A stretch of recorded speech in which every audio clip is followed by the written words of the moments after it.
Last section of our notes. And it seems like we always apply things to speed, time, and velocity. So we're going to look at our vector equations of lines. This is going to be extremely helpful in real life situations when you think about maybe objects in the air moving in straight lines, like airplanes. So we have our vector equation of the line, which if you like to add all of your arrows, just to practice. The t never gets the arrow because t is a scalar. Again, the important thing is that you know that b, the one with the scalar, that's your direction vector. Your a is just a starting point, or any point on the line.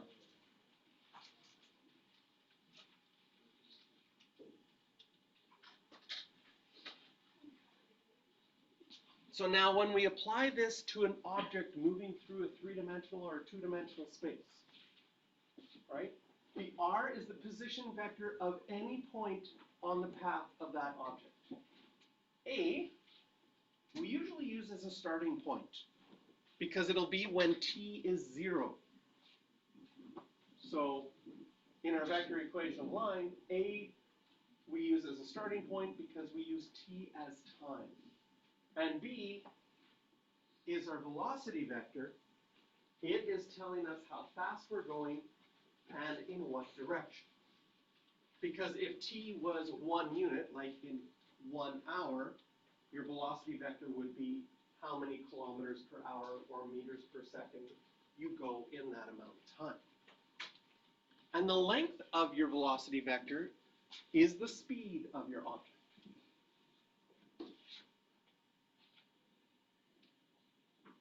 So we'll start in 2 dimensions.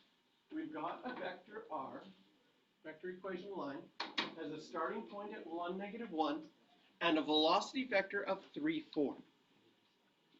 It's direction vector. We're dealing in kilometers, and we're dealing in time in hours. So if you want to write down the velocity vector, that's just your direction vector, and its speed is just the length of it. So right now, we're going 5 kilometers per hour.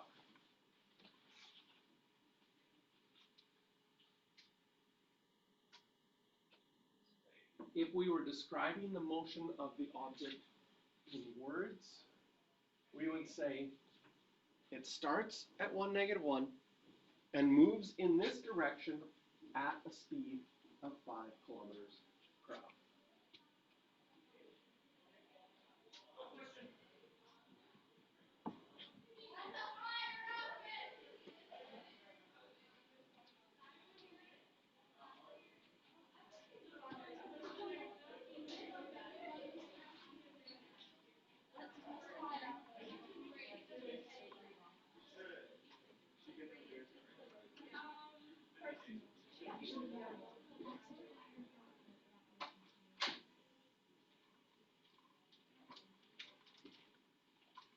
Do you recognize this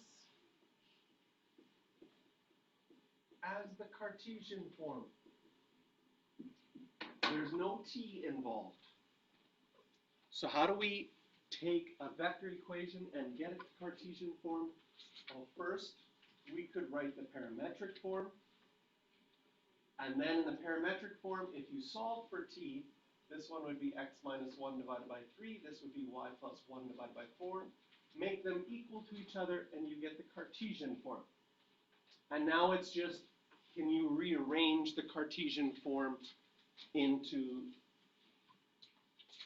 what was asked for? Multiply each side, cross multiply.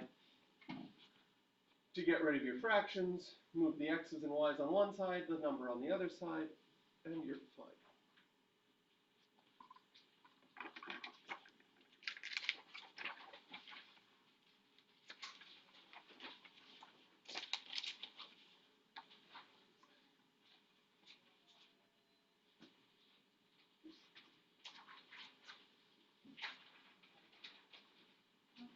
Everybody good? Not yet?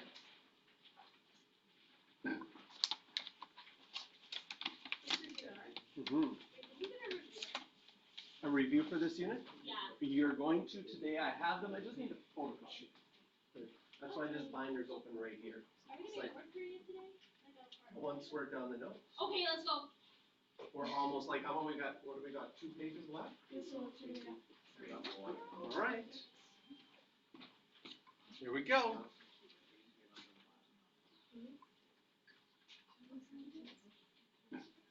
An object is described by its parametric equations. Can you take that and write the vector equations line? Absolutely.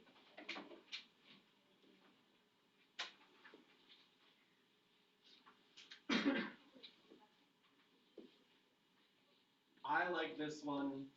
This is my favorite.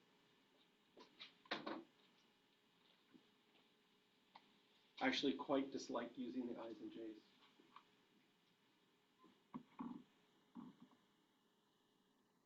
But it's good to see them all in case you get a question that has a different form.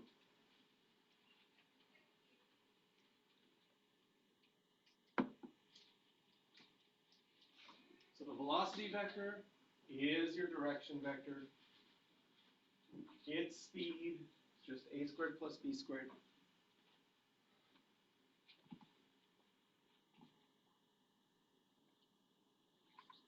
I'm going to do a reverse English exam with you right now.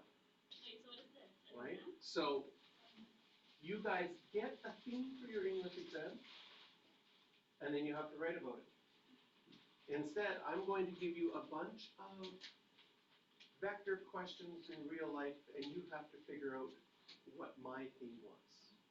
Ooh. Here's the first question. A pole is located at 39, negative 9.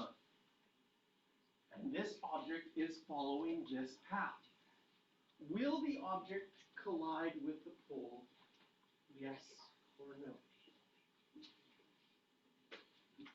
Well, if it's going to collide with the pole, this point, or this position vector, would have to be on the line. So what we can do is we can say, if it does, this would have to be true. And we have to find out, is there a time that does that?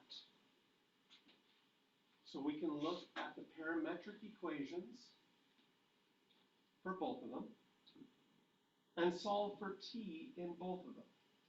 If t is different, it will not collide with the pole. If t is the same, it will collide with the pole. And solving, t is equal to 7.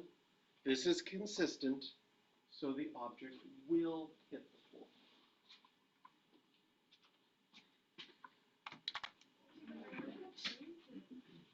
A jet is flying at a speed of 700 kilometers in the direction of 2, 6, and negative 3.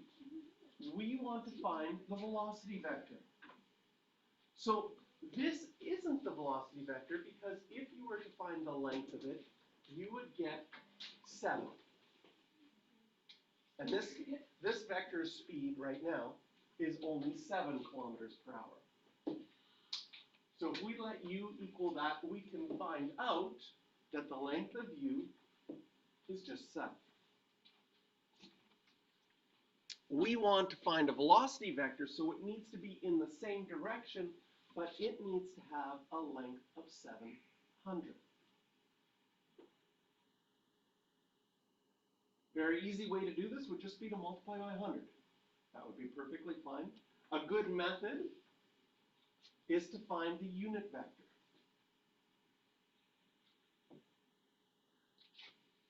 The unit vector, and you might even want to write it, I don't mind writing that 1, 7 out in front. Sometimes I think that looks cleaner.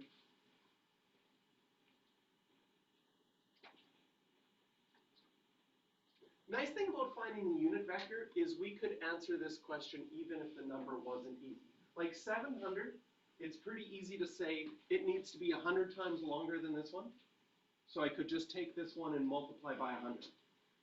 But if they said we wanted to have a speed of 55.62, you're like, oh, My mental math from going from 7 to 55.62 isn't so good, but anytime you find a unit vector, you can now take your unit vector, multiply it by 700, and you get your actual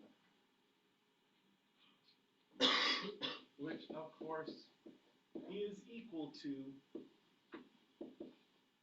100 times the original one.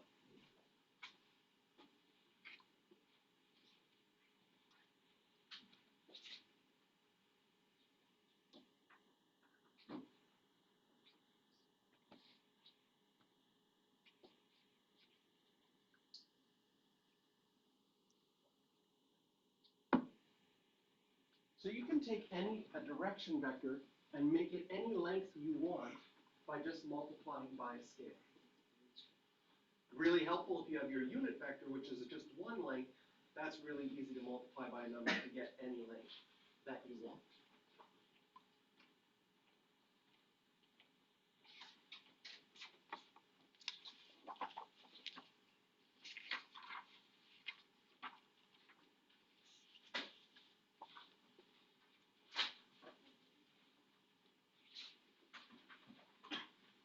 Are we ready?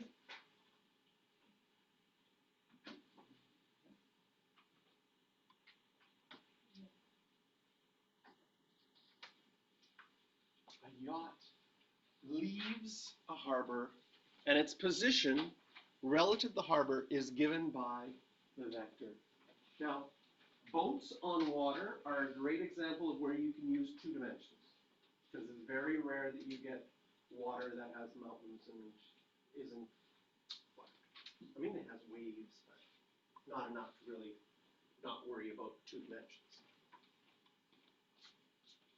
So here is the vector equation for the yacht. There's also a cargo ship, and its vector equation is given by 6.3 plus t37. How fast is the yacht going?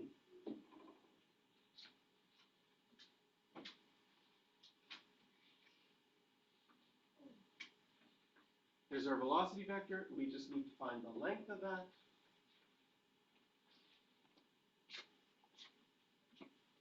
Square root of 89. So what's that, like not quite 9.5 kilometers per hour? Not going very fast.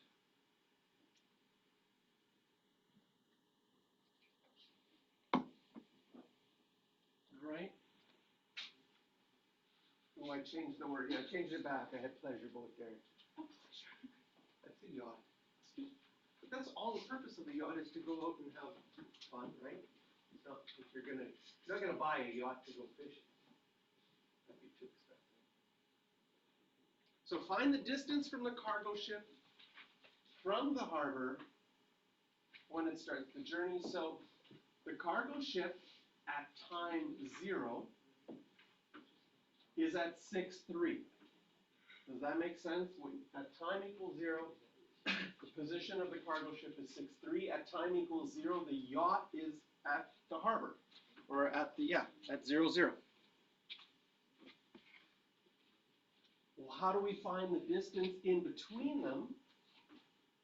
The distance in between them, we could find the vector between 0, 0 and 6.3. That's just a squared plus b squared equals c squared.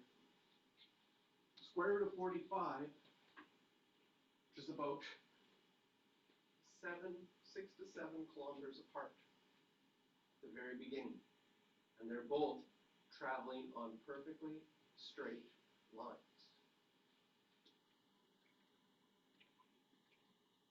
So now this is what we're picturing. We're picturing a big cargo ship and a yacht, about 7 kilometers apart. The yacht is traveling at under 10 kilometers per hour, so not very fast. We can find the speed of our cargo ship. It's even traveling slower.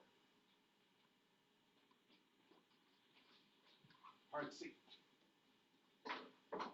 Oh, scroll down.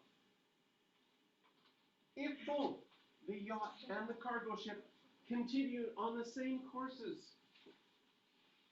after what period would they collide? Like, they're going so slow. They have like 7 kilometers where they should be able to see each other, and yet they're still going to run into each other. So what do? We take our 2 equations. And what's different in a real life situation compared to the equations that we did before? Before, when you wanted to find out when do 2 vectors intersect, you had a t and your favorite letter s.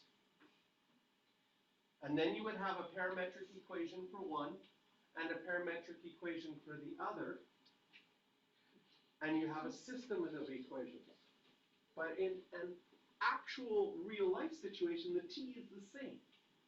So now the question is there a time where this x coordinate equals this x coordinate? And does it also work for the y coordinates as well? So I look at my parametric equations and I make them equal. And in the previous example, you would have to solve a system of equations. But in real life, with time is the same. It's not like, oh, we're working on a different time than you. And so now I solve for t, I get 3 hours for the first one, I check it in the second one, it works as well. So after 3 hours of traveling along a straight line, these 2 ships collide.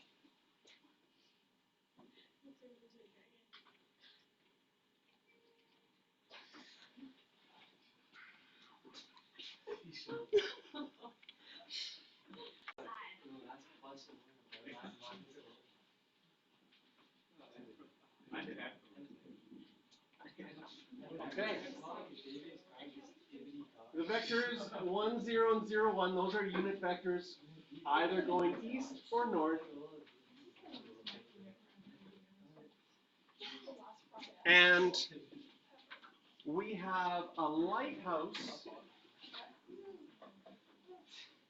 Okay. There's a lighthouse right here at the origin. And we have a circle with a radius of 25 kilometers, because that is where the lighthouse can see things. A ship is initially at point P, 31 kilometers west and 32 kilometers south. So that would be at the vector -31, -32. Currently, the ship cannot see the lighthouse. The ship has a speed of 20 kilometers per hour, and it is traveling parallel to a vector 4, 3. So what that would mean is in 1 hour, it's going to travel 20 kilometers in the direction 4, 3. And if you think about the direction 4, 3, that would be 1, 2, 3, 4 to the right, 1, 2, 3 up. That's its direction. So it is going towards the lighthouse. This one has a length right now of 5. So it would have a speed of 5 if I use my velocity vector as 4, 3. I want, we've written this down already. First of all, O to P is -31, 32. Oh. And we want to show that the path of the ship can be represented by the equation. Okay? This can be a little bit tricky because they give you the answer, and what's tricky about it is if someone asks you to show something, you can't use the answer to show them. Does that make sense? Show me this works. Here it is. It works. Okay? So a very common mistake in a question like this is to start with the answer and say, it works. That will lose you marks, because they're not asking you if it works or not. They're asking you to show that that's actually the equation. So how would we go about doing that? Okay? This is our vector equation below. Right? We have a starting point. We have a velocity vector. So if we wanted to write the equation line, we would need to know what our starting point is, and we would need to know what our velocity vector is. What do we know right now? Whoa, super slippery here. There we go. We know that our direction vector is 4/3. We could find our unit vector. I might actually like to write our unit vector.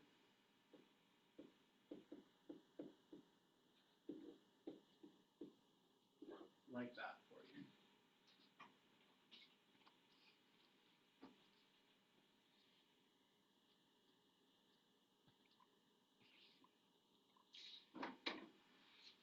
Why can't we use this direction as our velocity vector? Because it has a length of 5. What does our length need to be? We need to have a length of 20. So our velocity vector will just be 20 times our unit vector, which will give us 16 and 12. And therefore we can say we know our starting point, we figured out our velocity vector, so we can show that that was the right equation.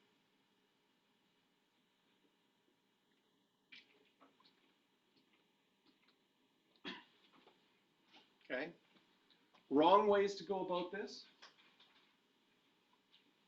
would be to use the equation and say, in 1 hour, it would get to this point. The length from this to this point is 20, so the equation works. But you use the equation to get the answer.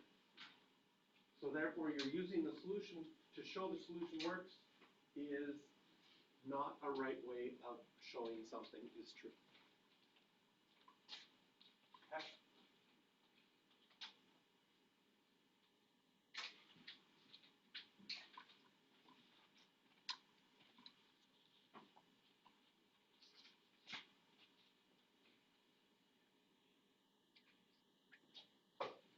So an hour after leaving this, we could figure out where R is.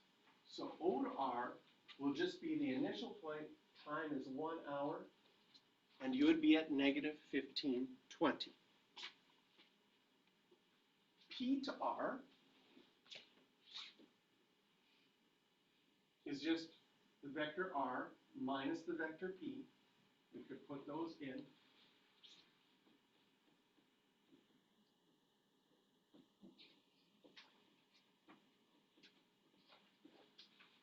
And it should make sense that you just get your velocity vector, because if you go from P to R, that's exactly what you've done in 1 hour, which is exactly your direction vector or your velocity vector.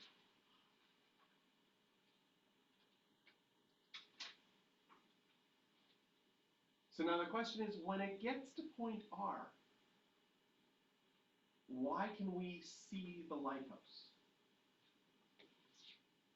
Well, all we're going to need to do is think that R is there, lighthouse is there. What is the distance between the two of them? Is 25 kilometers.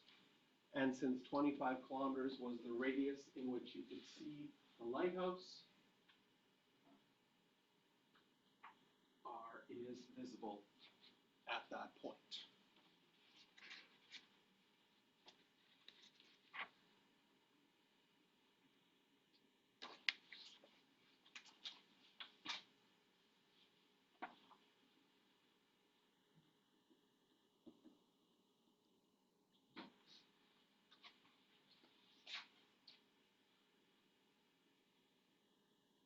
A second ship can be described by the following vector equation.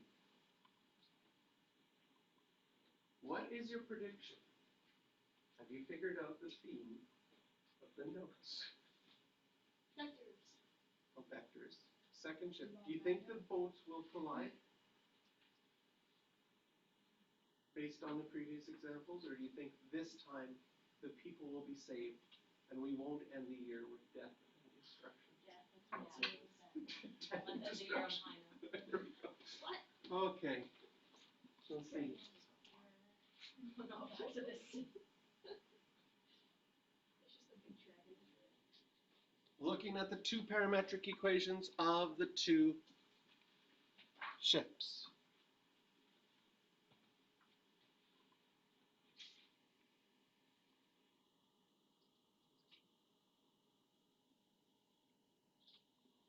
If you solve the systems of equations, and you can solve that systems of equations, oh, I'll make fancy S's on all of these. Oh, this is a good way to make fancy S's.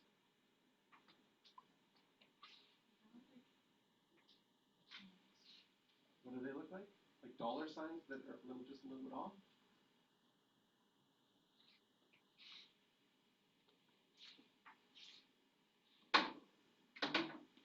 And you can use matrices to solve them, substitution, elimination, whatever method you like, reduced row echelon form, Gaussian elimination.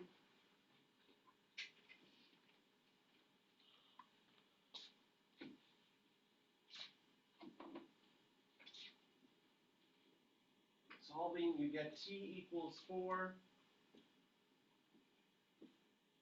And we also have, can also solve for s, and we get s equals 4.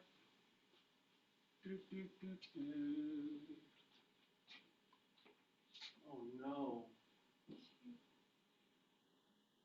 When you plug them in, That's in negative 36 or 56. Oh.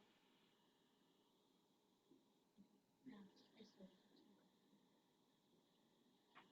they collide again. You should do a better job.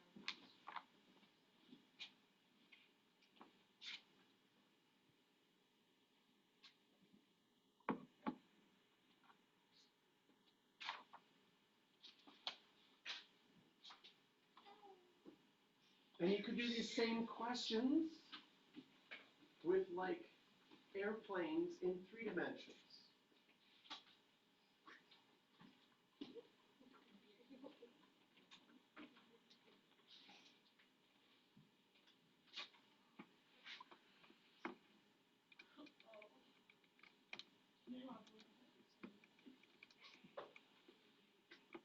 That good there?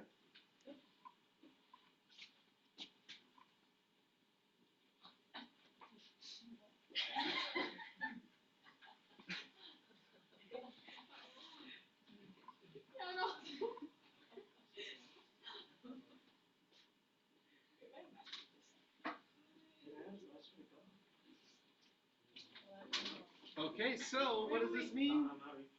Scroll up just a little. Are you still like way up there? No, you can scroll up a little bit. Sorry. I thought you were gonna like go. Just there. All the way. There we go. All